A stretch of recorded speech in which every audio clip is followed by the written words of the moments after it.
नेपाली सेनाया सैनिक सेवा नियमावली सोको खुशी संशोधन जोगुदु सेनाया संशोधित नियमावली कथा नेपाली सेनाया फलोअर्स वो सिपाही त दुहावोगु छिंखुदा दुन्हे पेन्सन सेवा बिगु व्यवस्था यागुदु सेना तगुथुगु प्रस्ताव त रक्षा मन्त्रालय नालाकया कानुन मन्त्रालय त पौछोगु ख सैनिक स्रोत कथा नुगु नियमावली कथा आ विक्रम सम्वत 2060 साल वैशाख 28 गते वा वयालिपा सेना भर्ना जोपी सिपाही वो फलोअर्स छिंखुदा है पेन्सन क्यादै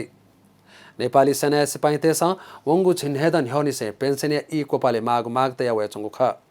थुकी जुगु संशोधन नेपाली सेना कोयचंगु तगी सज्याएपी सिपाही तेतन लब जुगु तु अथे सहायक सेनानी वो वया चुएचोपी महारथीय पेन्सन निदे सुवेदार प्रमुख सुवेदार झिंगुदा जमदार छिंचादा वो प्यूट अमलदार लिसे हुद्दाया झिन्हेदा यागुद